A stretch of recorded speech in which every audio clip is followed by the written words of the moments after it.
Dios les bendiga, mis queridos hermanos. Muy buenos días. Qué bendición poder compartir su palabra en esta mañana. Esta mañana va a ser una mañana muy especial. Todos sabemos que vamos a participar de la mesa del Señor. Espero que todos estén preparados con su jugo de uva por allí y su pan para que podamos tener un tiempo maravilloso de comunión a la distancia a través de la celebración de la Santa Cena. Pero por supuesto vamos a compartir primero su palabra.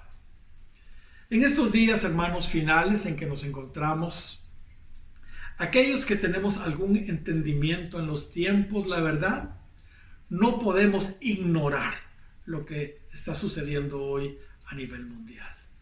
Mucho menos podemos ignorar, según vemos en la Biblia, lo que está próximo a suceder.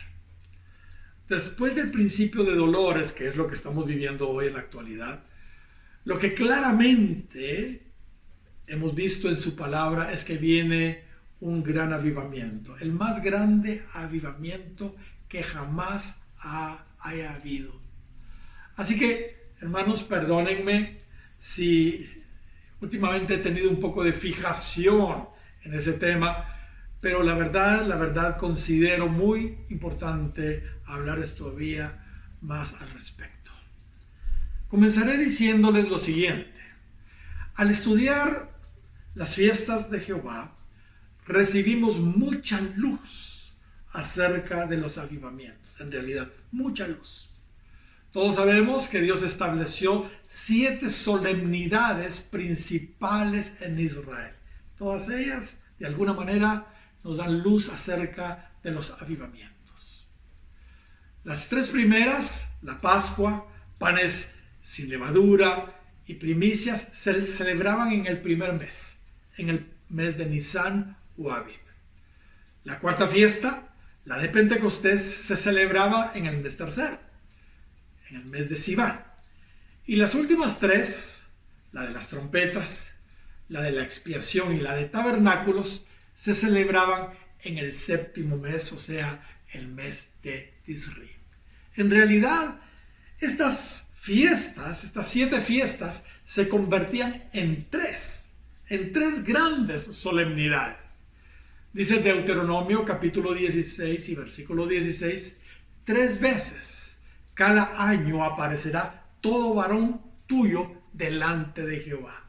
3 veces cada año aparecerá todo varón tuyo delante de Jehová tu Dios en el lugar que él escogiere.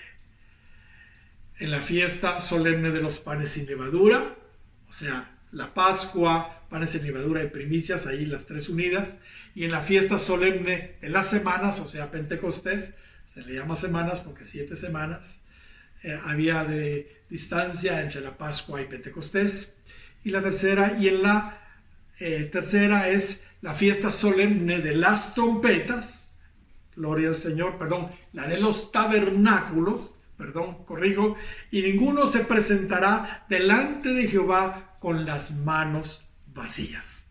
Cada uno con la ofrenda de su mano conforme a la bendición que Jehová tu Dios te hubiere dado. Gloria al Señor.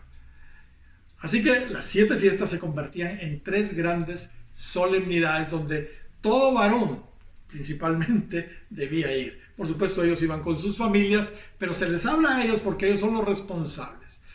Los padres, los esposos, los cabezas de casa, pues, son los principales responsables en un hogar, no solo en las cosas materiales y todo lo de la casa, sino en los asuntos espirituales, principalmente.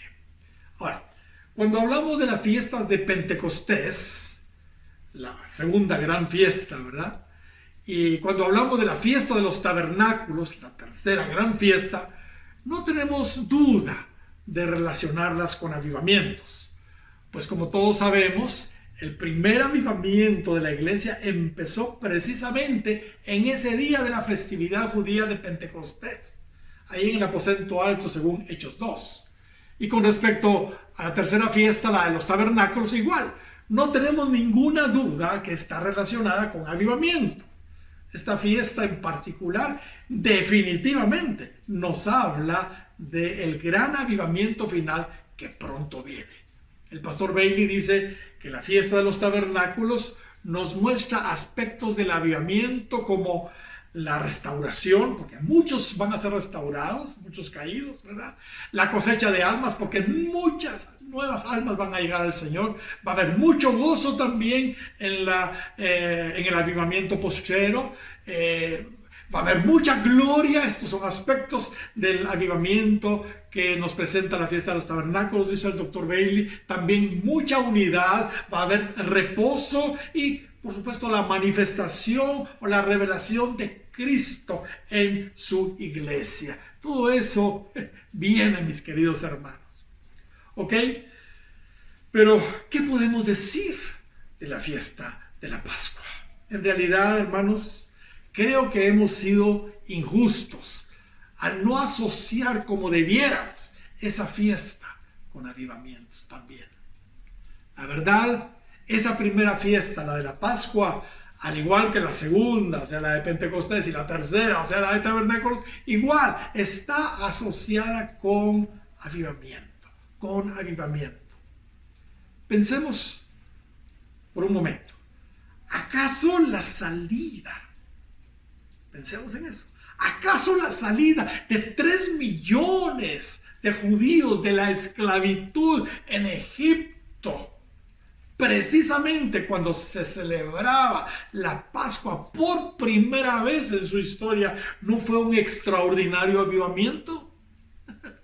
Definitivamente sí lo fue. Pero el asunto no termina ahí. Todos los demás avivamientos relevantes en el Antiguo Testamento, ¿entiende?, que siguen o que siguieron, igual estuvieron asociados con la celebración de la fiesta de la Pascua. Por ejemplo, todos sabemos que la conquista de Canaán es una sombra del gran avivamiento que viene. Lo mencioné hace 8 días. Pues bien, fíjese que cuando Josué cruzó el Jordán para ir a conquistar la tierra prometida, que nos habla de avivamiento, nos habla de conquista del mundo para Cristo, adivinen qué. Después de haber Josué circuncidado a todos los varones que no habían sido circuncidados porque nacieron en el desierto, ¿entienden?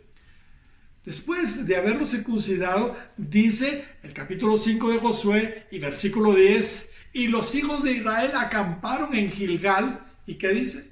Y celebraron la Pascua a los 14 días del mes, por la tarde, en los llanos de Jericó.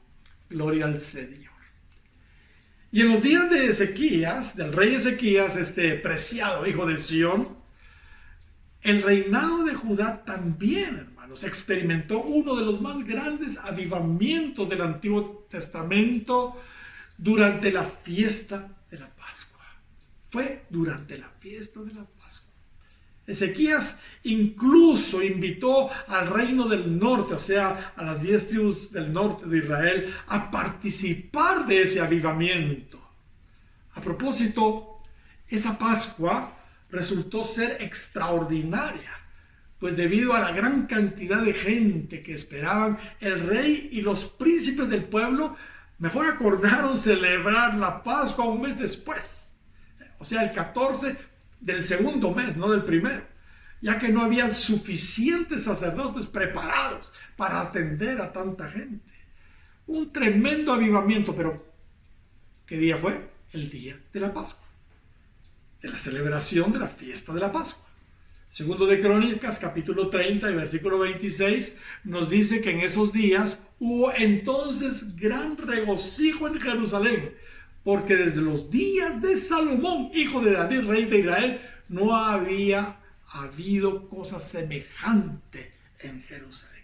No había habido cosa semejante en Jerusalén. ¿Y qué podemos decir de los días de Josías? Este otro rey precioso, con un corazón tierno. Igual, la Escritura nos dice ahí en Segunda de Reyes, capítulo 23 y versículo 21 y 22, que después de todas las reformas que hizo Josías, para que vaya si no hizo reforma, Josías, dice que mandó el rey a todo el pueblo diciendo: haced la Pascua a Jehová vuestro Dios, conforme a lo que está escrito en el libro de este pacto. El verso 22 dice: no había sido hecha tal Pascua desde los tiempos en que los jueces gobernaban a Israel, ni en todos los tiempos de los reyes de Israel y de los reyes de Judá, etcétera, etcétera. Hermanos, sin duda, tremendo avivamiento también en los días de este buen rey de corazón tierno, Josías. Y por último, cuando después de muchos inconvenientes se concluyó la reconstrucción del templo en los días de la restauración, dice el capítulo 6 de Esdras y versículo 19, y también en el versículo 22 podemos ver eso, que los que habían regresado en ese primer retorno de la cautividad celebraron la Pascua, dice, con gran regocijo. Y todos sabemos que esa restauración del templo habla de la gloria postrera, habla del gran avivamiento. Pero notemos, concluyendo la restauración del templo, celebrando la fiesta de la Pascua. Gran avivamiento sin duda. Nosotros entonces, hermanos, quisiéramos compartirles un poquito acerca de la Pascua, porque creo que vale la pena mencionar algo acerca de esta festividad, sobre todo ahora que vamos a tomar Santa Cena. Mis amados, no es casualidad que nuestro Señor haya entregado su vida en la cruz, precisamente en la fiesta de la Pascua. Para mí, hermanos, la muerte de Cristo, la muerte de nuestro Cordero de Dios y su sangre derramada provocó el más grande avivamiento que ha habido en la historia. Su muerte en la cruz es el acontecimiento más importante realmente de toda la eternidad pasada y futura. Millones y millones de personas han sido salvadas, han sido sanadas, han sido restauradas, han sido liberadas, han sido bendecidas, han sido prosperadas, etcétera, etcétera, etcétera. En una palabra, han sido avivadas. Y millones de personas serán, gracias a ese sacrificio, un 14 de Nisan en la solemnidad de la Pascua hace 2000 años, también serán bendecidas igual.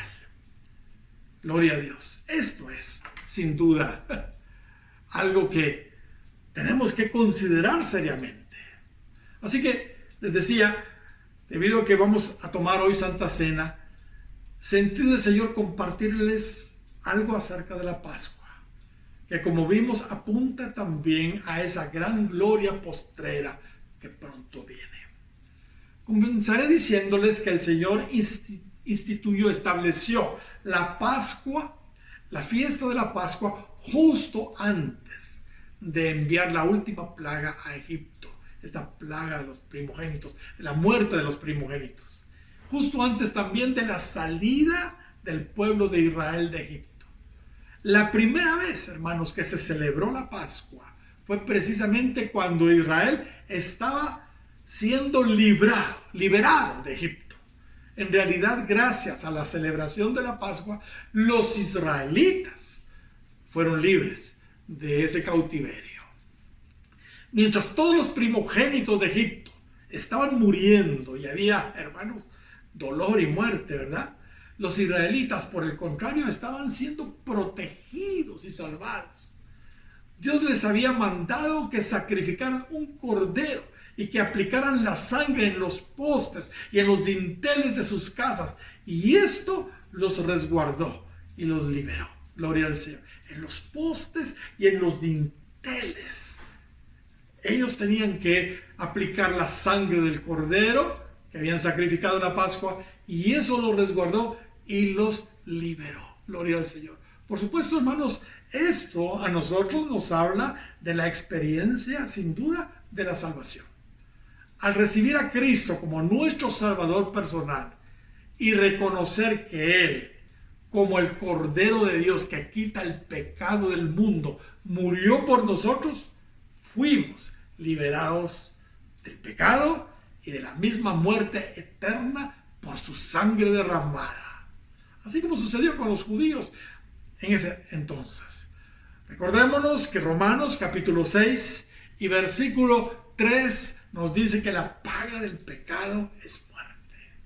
Gracias a Dios por su sangre que nos libró de esa esclavitud al pecado en que nos encontrábamos en el mundo, en Egipto. Cristo dijo en la última cena, precisamente en la noche de la Pascua, estas palabras, ahí en Mateo capítulo 26 y versículo 28. Dice, porque esto es mi sangre del nuevo pacto, que por muchos es derramada para remisión de los pecados. Hermanos, en 1 Corintios capítulo 5 y versículo 7 dice en la segunda parte que nuestra Pascua, que es Cristo, ya fue sacrificada por nosotros. Aleluya. ¿Ok? Como sabemos, Dios estableció que la Pascua se celebrara en el mes primero, en el primer mes.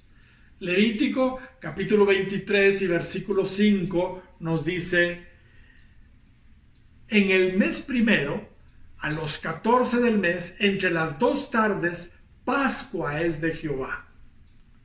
Entre las 2 tardes, de 6 de la tarde a 6 del siguiente día, en la otra tarde. El día judío empezaba a esa hora. Así que, es más, hermanos, el Señor cambió el año calendario de los israelitas en conmemoración de su liberación de Egipto. Dios dijo ahí en Éxodo capítulo 12 y versículo 2, este mes os será principio de los meses. Fíjese bien. Dios cambió el año calendario de los judíos ese día de la Pascua. Este mes os será principio de los meses para vosotros. Será este el primero de los meses del año. O sea, por causa de la fiesta de la Pascua y la salida de ellos de Egipto, Él cambió el calendario hebreo. Y esto, hermanos, para nosotros los cristianos, como lo es para los judíos, tiene mucha significancia, mucha significancia. Debe haber, hermanos, fíjense bien, un antes y un después desde que fuimos salvos. La experiencia de la salvación es lo más maravilloso que a toda persona le puede suceder. La salvación marca un nuevo comienzo para nosotros. Pablo dijo en 2 Corintios capítulo 5 y versículo 17, de modo que si alguno está en Cristo, nueva criatura es. Las cosas viejas pasaron, he aquí, todas son hechas nuevas. ¿Sabe? Yo siempre me he lamentado mucho que no recuerdo exactamente la fecha en que entregué mi vida a Cristo, en que nací de nuevo. Si lo supiera, sin duda ese día lo celebraría con más júbilo que mi cumpleaños. Recuerdo el año, recuerdo el mes más o menos, pero no el día. Si yo supiera el día en que nací de nuevo, ese día lo celebraría con más júbilo que mi cumpleaños natural. Hay un dicho que siempre decimos y que tiene base bíblica. El que nace una vez, muere 2 veces. Pero el que nace 2 veces, muere una sola vez. Y es verdad. Las personas que nacieron de su madre, pero nunca nacieron de nuevo en el camino, ¿entiende? Solo nacieron una vez entonces. No solo van a morir físicamente un día, sino van a morir en la muerte segunda, cuando sean lanzados en el lago de fuego y azufre, como lo dice Apocalipsis. Pero aquellos que nacieron de su madre, ¿entiende? Y nacieron también de nuevo porque entregaron su vida a Cristo, ellos probablemente van a morir una vez, porque pues todos tenemos que morir, está establecido que los hombres mueran una vez, a menos de que Cristo venga, por supuesto, ¿verdad? ¿Entiende? Pero no serán participantes de la muerte segunda, porque irán a la gloria eterna. Apocalipsis capítulo 21 y versículo 8 dice: mas a los temerosos e incrédulos, a los abominables y homicidas, a los fornicaros, hechiceros y a los idólatras y a todos los mentirosos, su parte será en el lago ardiendo con fuego y azufre, que es la muerte segunda. Le pregunto a usted, mi querido hermano, mi querido amigo que me está viendo, ¿existe un antes y un después en usted? Piénselo. Si no lo hay, puede ser que usted no sea salvo. Puede ser que usted no sea salvo, aunque se diga cristiano.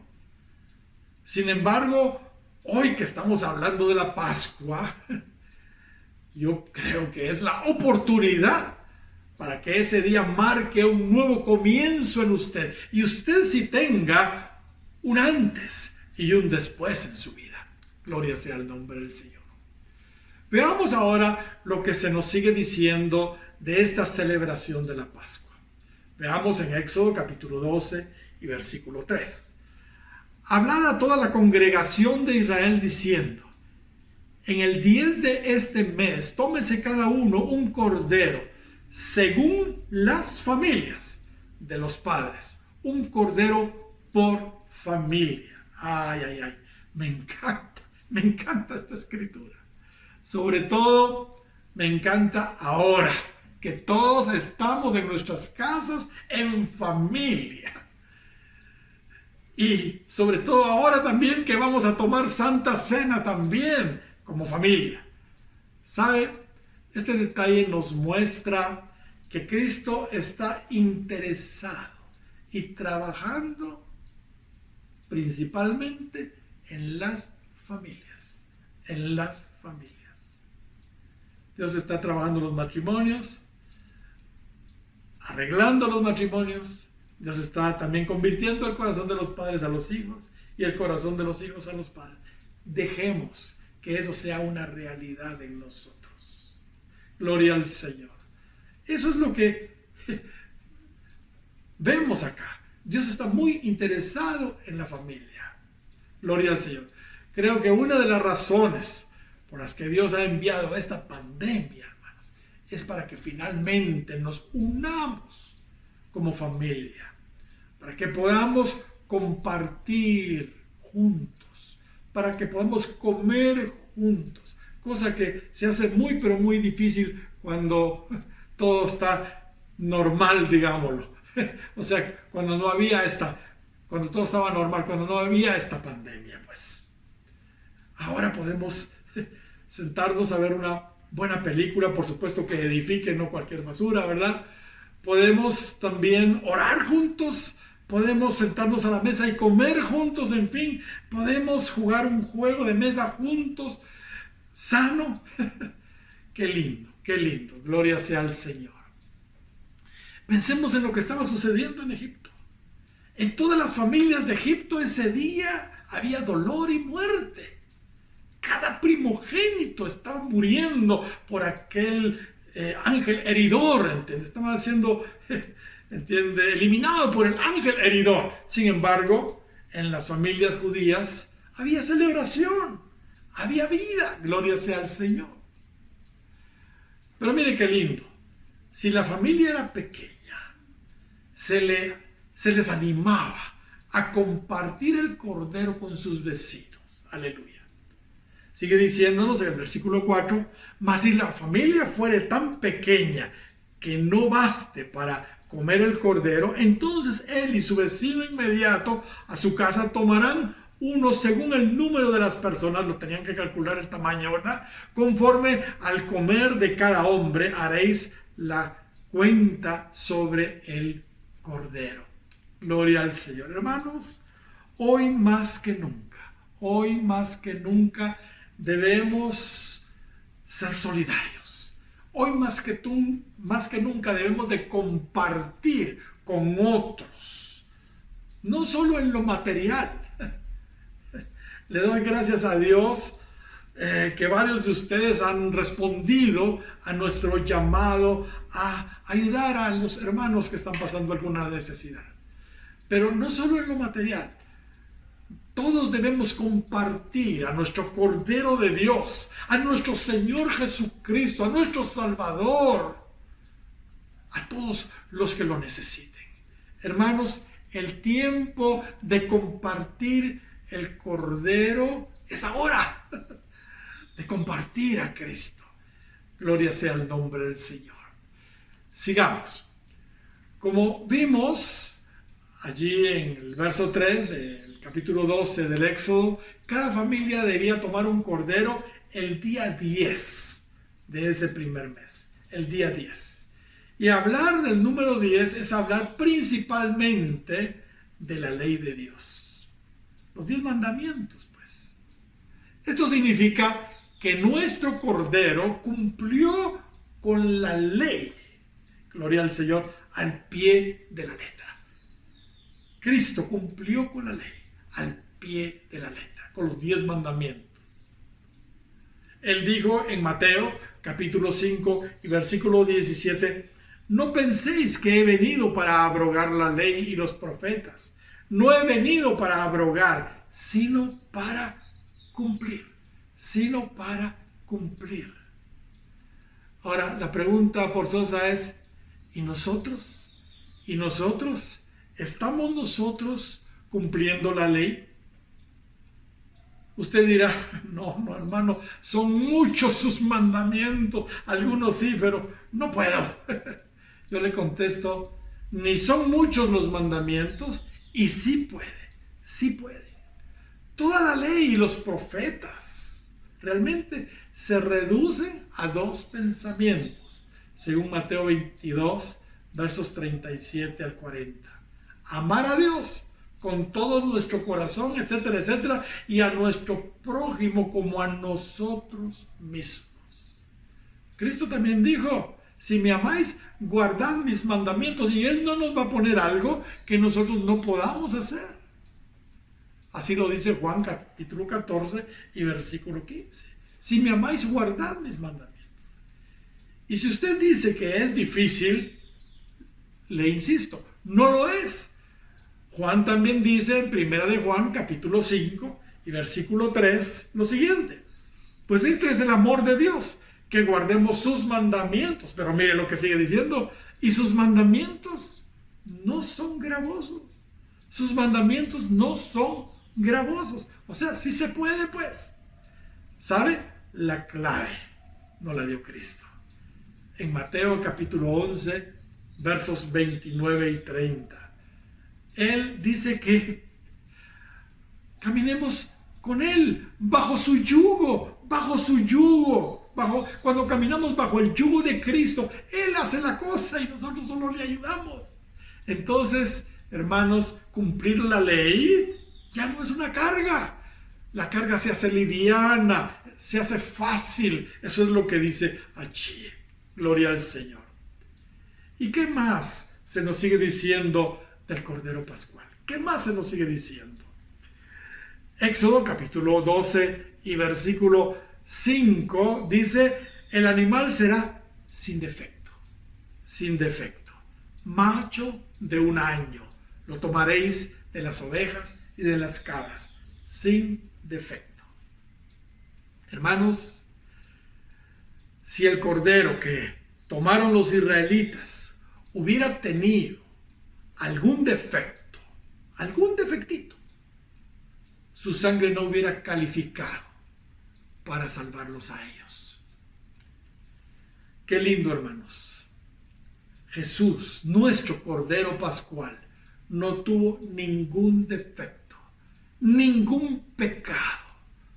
Por eso es que Él pudo salvarnos. Él calificó para salvarnos a nosotros. Mire lo que dice Juan en Primera de Juan capítulo 3 y versículo 5. Y sabéis que Él apareció para quitar nuestros pecados. A eso vino. Pero tenía que calificar en algo. Mire lo que sigue diciendo. Y no hay pecado en él. Sí calificó entonces. Sí calificó. Porque en él no había pecado. Gloria al Señor. Y Pablo nos dice de Cristo en 2 de Corintios, capítulo 5 y versículo 21, al que no conoció pecado, por nosotros lo hizo pecado. Sí, porque él llevó en la cruz todos nuestros pecados, para que nosotros fuésemos, ¿qué? Hechos justicia de Dios en él. Gloria sea el nombre del Señor. Pedro lo dice de esta manera, ahí en 1 de Pedro, capítulo 1 y versículo 18 y 19. Dice de la siguiente manera: sabiendo que fuisteis rescatados de vuestra vana manera de vivir, la cual recibisteis de vuestros padres, no con cosas corruptibles como oro o plata, sino con la sangre preciosa de Cristo, de nuestro Cordero Pascual, como de un cordero que dice sin mancha y sin contaminación, sin mancha y sin contaminación. Por si todavía tenemos dudas de lo inmaculado de nuestro Cordero, de nuestro Señor Jesús, veamos Hebreos capítulo 4, versículo 15 y 16. Porque no tenemos un sumo sacerdote que no se pueda compadecer de nuestras debilidades, sino uno que fue tentado en todo según nuestra semejanza, pero que sigue diciendo, pero sin pecado. Pero sin pecado. Acerquémonos pues confiadamente al trono de la gracia para alcanzar misericordia y hallar gracia para el oportuno socorro. Gloria sea el nombre del Señor. Ahora, debo decirles algo serio, algo serio. Y aquí se ve entre líneas en este último verso que acabamos de leer. Si queremos comer hoy a Cristo, al Cordero sin defecto, representado en el pan de la mesa del Señor, mínimo, debemos andar bien con Dios. Debemos andar bien con Dios. ¿Sabe?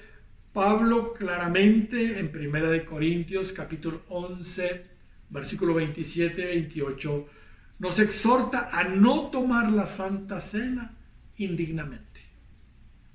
Y lo que él hace es animarnos a que nos examinemos a nosotros mismos y nos arreglemos con Dios. Y nos arreglemos con Dios. Hermanos, nuestro Cordero no tuvo ningún defecto, no tuvo mancha, no tuvo contaminación, gloria al Señor. Nosotros igual, entonces debemos arreglarnos con Dios. Recordémonos que Efesios capítulo 5 y versículo 26 y 27 nos dice que Él está santificando a la iglesia, la está purificando en el lavamiento del agua de la palabra, para que llegue a ser una iglesia gloriosa, que no tenga ninguna mancha, ni ninguna arruga, ni ninguna cosa semejante, sino que sea santa y sin mancha. Hermano, si usted va a participar hoy de la carne de un cordero sin defecto, por favor, sea consecuente con él. Si está en pecado, pídale perdón a Dios, arréglese con Dios cuanto antes. Hoy, ¿sabe? Esta es otra de las grandes bendiciones de participar de la mesa del Señor. Cada vez que participamos de la mesa del Señor, tenemos la oportunidad de arreglarnos con Él. Porque así lo dice Pablo cuando nos habla de la Santa Cena ahí en 1 Corintios capítulo 11. Gloria al Señor. Podemos acercarnos confiadamente al trono de su gracia para alcanzar gracia y misericordia, porque Él fue sin pecado. Gloria sea el nombre del Señor. Y Él nos da la gracia para lograrlo, nosotros también. Este asunto de la perfección de Jesús como nuestro Cordero Pascual, la podemos, hermanos, también ver en otro detalle que se nos da acerca del Cordero Pascual que los israelitas tenían que ofrecer. Dice Éxodo capítulo 12 y versículo 46 de la siguiente manera: se comerá en una casa, y no llevarás de aquella carne fuera de ella, ni quebraréis hueso suyo, dice, ni quebraréis hueso suyo. Al cordero no se le podía quebrar ningún hueso. Y como ustedes deben saber, los pastores antiguamente, creo que tal vez todavía lo hacen, quebraban las piernas de las ovejas rebeldes y desobedientes para que no se les alejaran del redil. Porque siempre dentro del redil hay ovejas así que se van a los barrancos, se van y dejan el redil, pues, ¿entiendes? Entonces, estas ovejas conflictivas, el pastor les quebraba una pierna para que no se fueran. Y entonces él las tenía que cargar un tiempo y ayudarles a caminar junto con el redil. Pero hermanos, nuestro Cordero Pascual nunca fue rebelde, nunca fue desobediente. Así que no hubo necesidad de quebrarle ninguna pierna, pues, ninguna pierna. Y como ustedes recordarán, el salmista dijo proféticamente de Cristo, allí en el 34 del libro de los Salmos y versículo 20, Él guarda todos tus huesos, ni uno de ellos será quebrantado. Ninguno de ellos será quebrantado. Leamos lo que se nos dice de eso, de Cristo en la cruz. Leamos Juan capítulo 19 y versículo 33, porque estaba profetizado que no se le iba a quebrar ningún hueso a Cristo. Pero mire lo que dice el 33.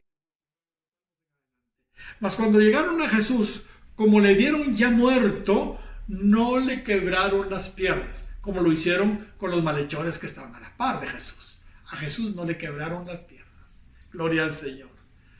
Pero uno de los soldados le abrió el costado con una lanza y al instante salió sangre y agua.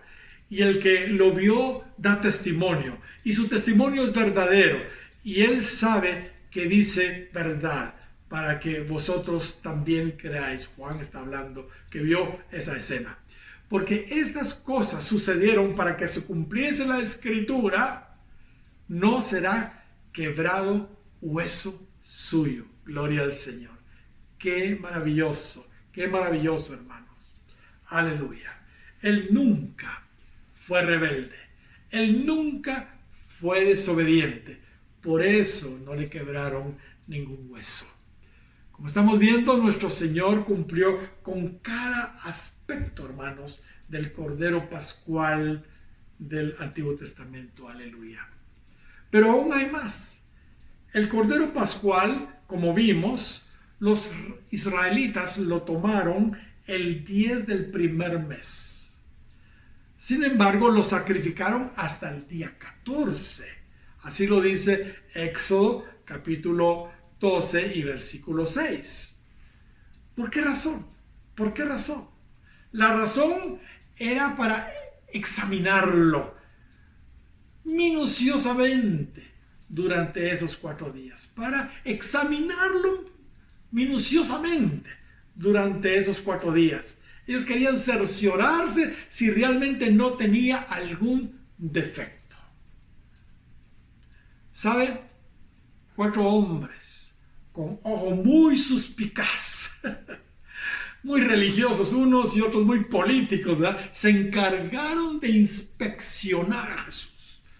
4 hombres. 4 días tenía que ser inspeccionado. Nuestro Cordero Pascual fue inspeccionado por Anás, fue inspeccionado por Caifás, fue inspeccionado por Herodes, fue inspeccionado por Pilato, pero ninguno de ellos pudo encontrar alguna culpa legítima, gloria al Señor, en Cristo. Ninguna culpa legítima en Él. Aleluya. Ninguno de ellos. Así que ese número 4 que aparece ahí de los 4 días tiene que ver con estos 4 personajes. El pastor Bailey dice que nosotros también somos examinados todo el tiempo por 4 grupos, por 4 grupos.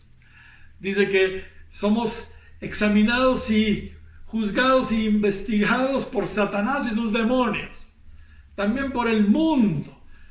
Pero no solo por los demonios y por el mundo, aún la misma iglesia nos está viendo y nos está inspeccionando. Y por supuesto, el Señor también nos está viendo.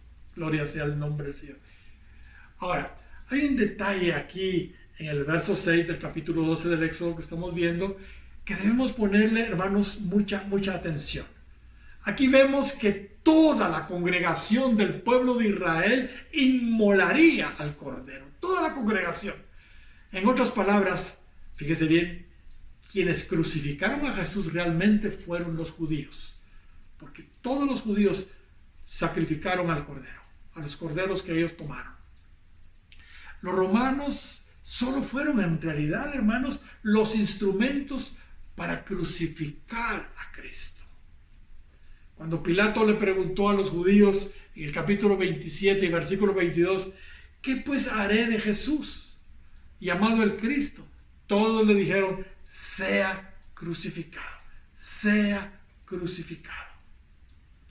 En el verso 23 dice, y el gobernador les dijo, pues qué mal ha hecho. Pero ellos gritaban aún más diciendo, sea crucificado. ¿Quiénes le crucificaron? Los judíos, los judíos. Así que, como vieron que Pilato no quería asumir la responsabilidad en el asunto de la crucifixión de este hombre justo, Jesús, los judíos le dijeron, en el verso 25 del capítulo 27 de Mateo, en la segunda parte, su sangre sea sobre nosotros y sobre nuestros hijos. Uy. Ay, ¿cómo se les ocurre decir eso? Qué tremendo, hermanos. Esas palabras nos dan luz ahora. El por qué Israel le está pasando o le ha pasado todo lo que le ha pasado en su historia. Sí, hermanos. Fue por eso que en el día de Pentecostés, Pedro les dijo a los judíos, en el capítulo 2 y versículo 36, sepa pues ciertísimamente toda la casa de Israel que este Jesús, a quien vosotros crucificasteis, ¿a quién le está hablando? A la casa de Israel. A quien vosotros crucificasteis, Dios le ha hecho Señor y Cristo. Sin embargo, hermanos, paradójicamente en Egipto, el cordero que ellos inmolaron fue el que los salvó de ese cautiverio con su sangre. Porque ellos tenían,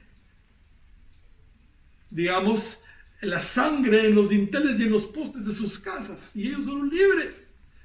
Igual, Cristo, el Cordero de Dios que ellos crucificaron hace 2000 años los judíos, ha salvado con su sangre a muchos de ellos que ya han recibido a Cristo en su corazón. Y en su venida, como sabemos, Israel va a conocer al Señor. Así lo dice Pablo en Romanos capítulo 11, versículo 25 y 26. Pablo ahí dice que cuando la plenitud de los gentiles haya entrado, o sea, aquellos que tenían que salvarse, sean salvos, entonces Israel va a ser salvo. Todos aquellos que le reciban en su corazón, por supuesto. ¿Saben, hermanos? Técnicamente todos somos culpables por la muerte de Jesús. Todos. No solo los judíos. En realidad, Él murió por los pecados de toda la iglesia en general, judía y gentil. De hecho, nosotros somos judíos espirituales. Para salvación de ambos pueblos murió Cristo, judíos y gentiles. Romanos capítulo 1 y versículo 16 dice, porque no me avergüenzo del evangelio, dice Pablo, porque es poder de Dios para salvación. Pero fíjese bien lo que dice, para salvación a todo aquel que cree, que sigue diciendo, al judío primeramente y también al griego, o sea, a los gentiles. En realidad, la iglesia está representada, fíjese bien lo que voy a decir, en Barrabás. En Barrabás. Este Barrabás era de lo peor. Era un homicida, era un ladrón. Sin embargo, en él se ve el cuadro perfecto de la redención. En lugar de morir él, murió Jesús en su lugar. ¿Saben? El día de la fiesta de la Pascua se acostumbraba a dejar libre a un reo, a un malhechor. Y Pilato pues sacó a Barrabás tratando de ver si todavía escogían a Barrabás en vez de a Jesús, porque no quería involucrarse en la muerte de un justo, de Jesús. Pero todos prefirieron que Barrabás fuera libre y que Jesús fuera crucificado. ¿Sabe? Leí que en la película La Pasión de Cristo, en el momento en que Jesús estaba siendo clavado en el madero, la mano que aparece en la escena clavando a Jesús era la mano del director de la película, la mano de Mel Gibson. Él quiso que en esa toma, en esa escena en particular, fuera su mano la que se viera clavando a Jesús. Y él dijo que lo quiso así porque fue él, con sus pecados, dijo, quien crucificó a Cristo en la cruz del Calvario. Hermanos, amén. Así exactamente es. El Cordero de Dios lo inmolamos todos. Fue todo el pueblo de Dios, compuesto por judíos y gentiles, quienes lo crucificamos. Pero ¿qué nos sigue diciendo Éxodo sobre esa primera fiesta hebrea, sobre la Pascua? Dice el verso 7 del capítulo 12, Éxodo 12:7, dice: tomarán de la sangre y lo pondrán en los dos postes y en el dintel de las casas en que lo han de comer. Pregunto, ¿está cubierta su casa con la sangre del Cordero? ¿Está cubierta su casa con la sangre del Cordero? ¿Ha rociado usted la sangre de Cristo en los postes y en los dinteles de su casa? Hermanos, asegurémonos de que nuestra casa esté bajo la cobertura de su sangre. Asegurémonos de eso, gloria al Señor, de su sangre preciosa. Sobre todo ahora, en estos días de esta pandemia terrible.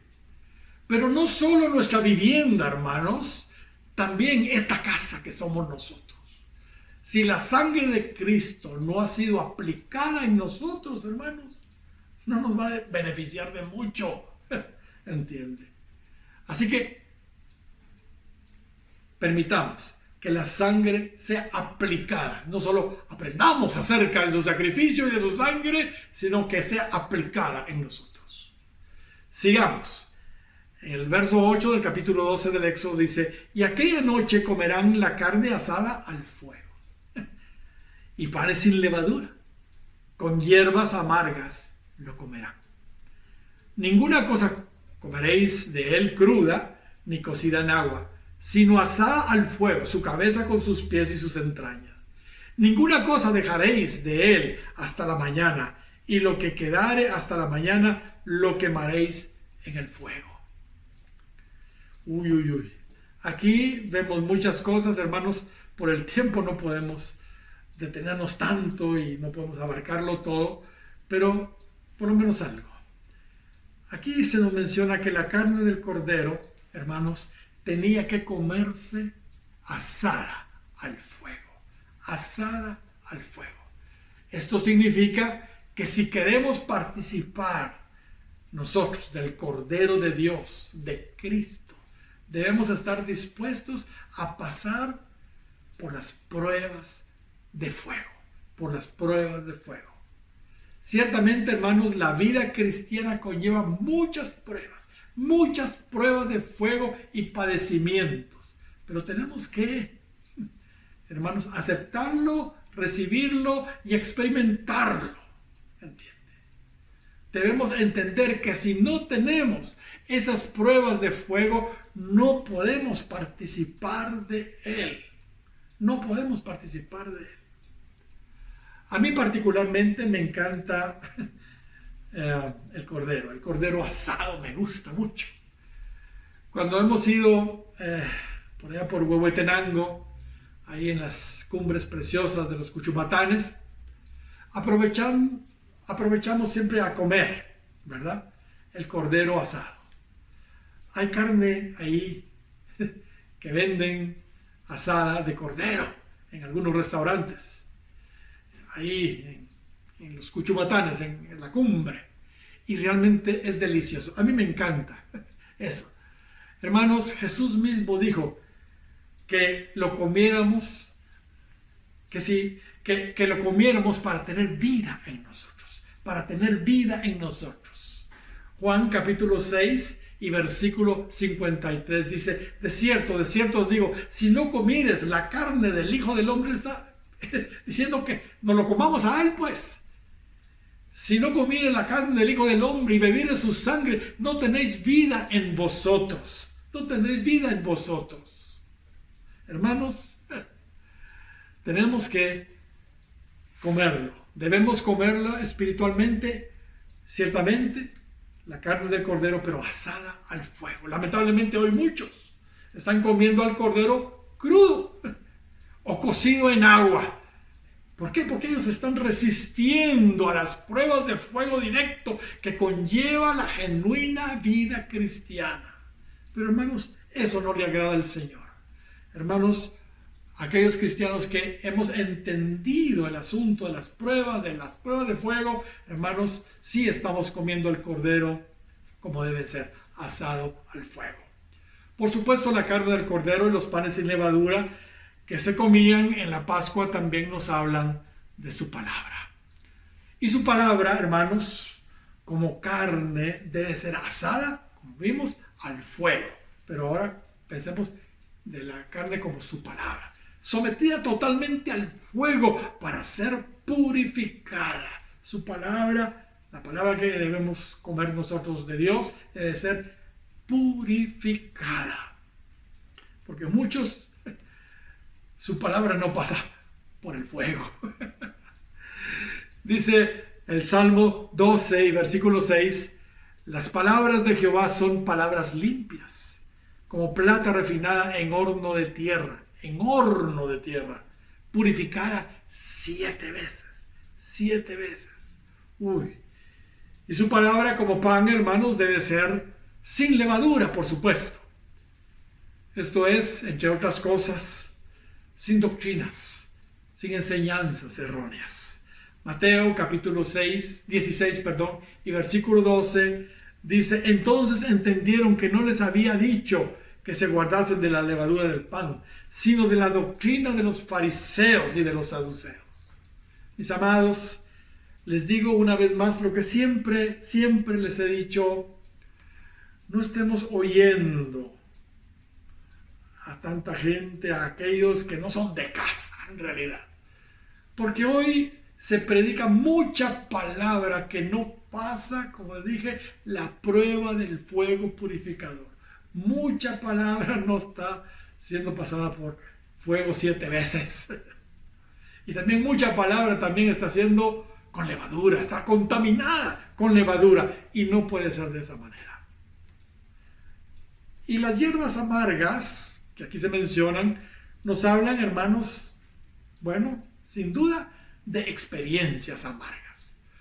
Hermanos, todos los verdaderos creyentes, si queremos ser parte de la esposa de Cristo, debemos pasar el proceso de la preparación como lo pasó Esther.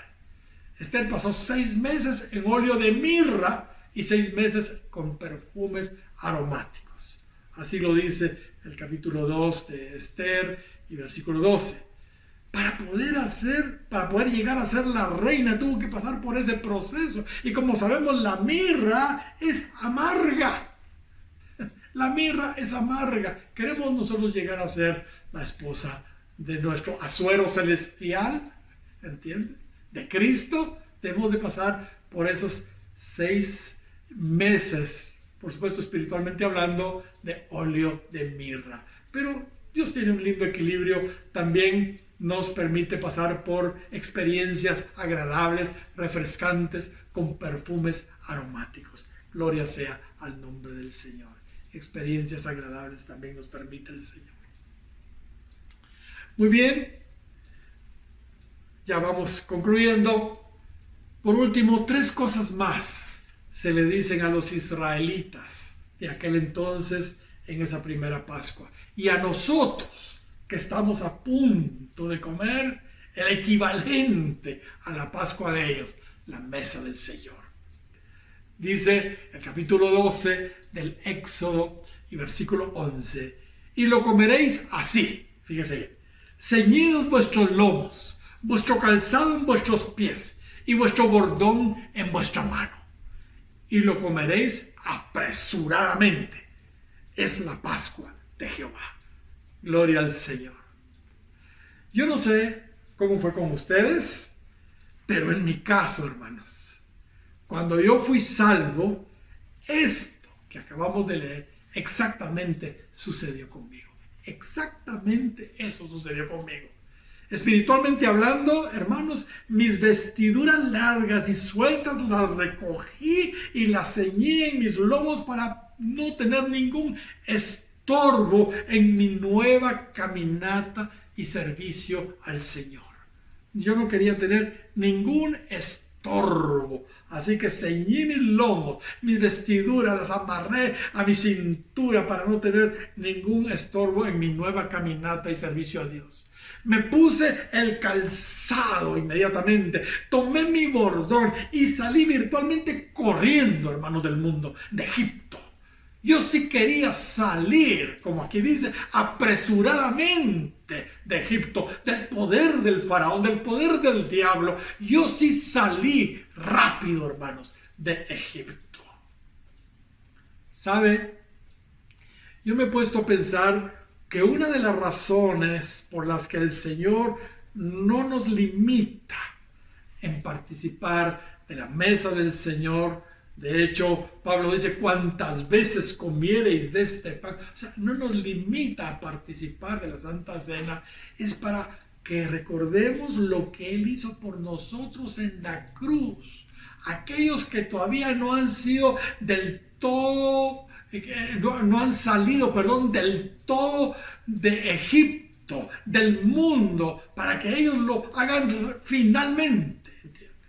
Una de las razones por las que el Señor no nos limita a participar de la Santa Cena es para que aquellos que no han salido todavía del mundo recuerden lo que Él hizo por ellos y lo hagan apresuradamente. Realmente, hermanos, es un acto de misericordia de Él. Él les está dando la oportunidad a cada uno, en cada Santa Cena, para que se ciñan los lomos, para que se pongan el calzado, para que tomen el bordón y salgan pronto, lo más pronto posible, de una vez por todas, de la esclavitud del faraón, de la esclavitud del pecado del mundo, de Egipto. Gloria sea el nombre de Dios. Hay muchas otras razones, 1000 razones por las que Él estableció la Santa Cena, pero esta es una. Gloria sea el nombre del Señor. Termino, hermanos, con lo que dije al principio. No es casualidad que nuestro Señor y Salvador Jesucristo haya entregado su vida en la cruz precisamente en la fiesta de la Pascua. Para mí, la muerte del Cordero de Dios y su sangre derramada provocó el más grande avivamiento que ha habido. Su muerte en la cruz es el acontecimiento más importante, siempre lo digo cada vez que ministro la Santa Cena, más importante de toda la eternidad pasada y futura. Gloria al Señor. Millones y millones de personas han sido salvadas, han sido sanadas, han sido restauradas, liberadas, bendecidas, prosperadas, etc. En una palabra, han sido avivadas. Y millones más lo van a hacer todavía. Por ese sacrificio que un día se hizo el 14 de Nisan, en la solemnidad de la Pascua, hace 2000 años. Gloria sea al nombre del Señor. Muy bien, mis queridos hermanos, vamos a tomar Santa Cena. Les pido que esperemos un momentito y luego regresamos para participar de la Santa Cena. Estemos todos preparados. Dios les bendiga. Regresamos en un momento. Muy bien, vamos a participar de la Santa Cena, tal y como lo tenemos programado. Pero antes vamos a orar por aquellos que quieren arreglar su vida con el Señor. Y también vamos a orar por aquellos que no conocen al Señor y también quieren participar de la Santa Cena. Vamos a orar por ellos también para que puedan hacerlo. Gloria sea el nombre del Señor. Primero, oremos por aquellos que quieren arreglarse con el Señor, que conocen al Señor pero no están caminando bien con Él. Gloria al Señor. Señor, te estoy suplicando por aquellos que sus vidas no están arregladas contigo. Realmente, Señor, todos en alguna medida te fallamos. Así que, Señor, todos nos reconciliamos hoy contigo. Te pedimos perdón por nuestros pecados. Mi hermano, pídale perdón al Señor en este momento si usted le ha fallado al Señor. Señor, estamos poniendo, Señor, nuestros pecados delante de ti para que tú los borres, para que tú los limpies con tu sangre preciosa. Te pedimos perdón, Señor. Tú conoces cada una de nuestras faltas. Señor, te pido en el nombre de Jesús que tengas misericordia de nosotros y nos limpies de todo pecado. Queremos participar de la Santa Cena hoy, Señor, y queremos que la Santa Cena no traiga debilidad, enfermedad y muerte a nosotros, sino queremos que la Santa Cena traiga a nosotros fortaleza, sanidad y vida. Señor, te lo pido en el nombre de Jesús, en el nombre de Jesús. Gracias, que tu sangre preciosa limpie nuestros corazones, nuestras vidas de todo pecado. Gloria al Señor. Muy bien, ahora voy a orar por aquellos que quieren conocer al Señor. Estoy seguro que muchos de los que nos están viendo quieren entregar su vida a Cristo. Repitan, por favor, conmigo esta oración. Señor, te doy gracias por permitirme esta oportunidad de encontrarme contigo. Señor, tú me conoces. He vivido alejado de ti. He vivido en pecado. He vivido en el mundo. Pero hoy, Señor, te pido perdón. Te pido que entres a mi corazón.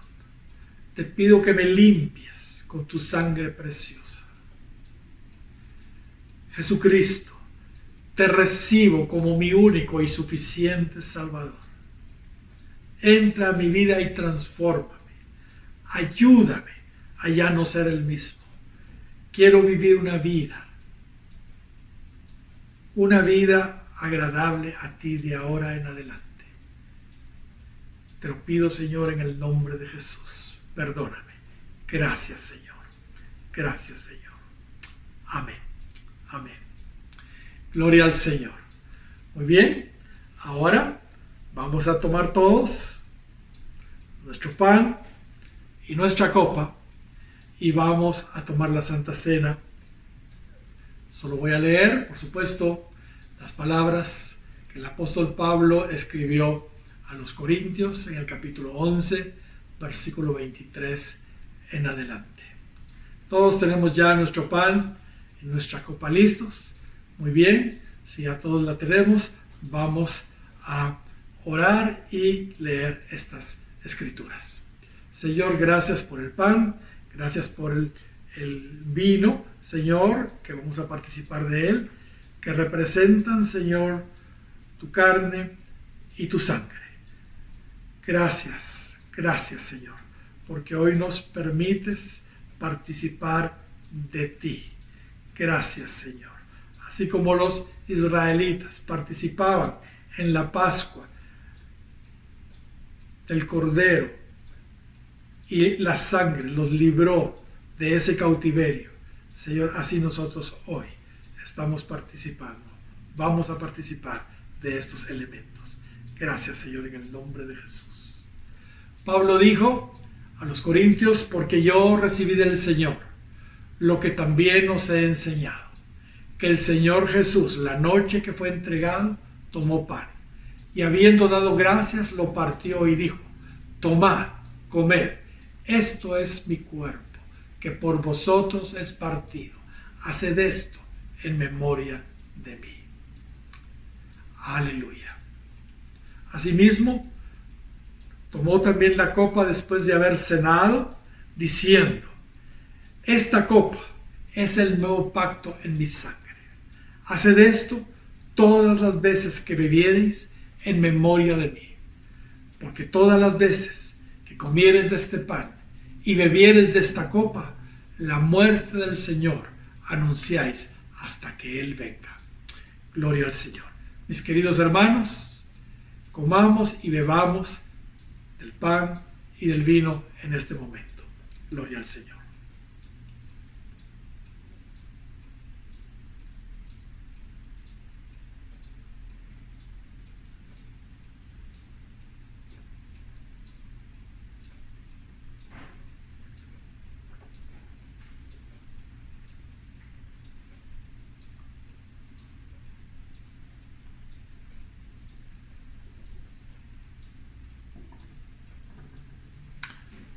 Gloria sea al Señor. Que el Señor los bendiga a todos.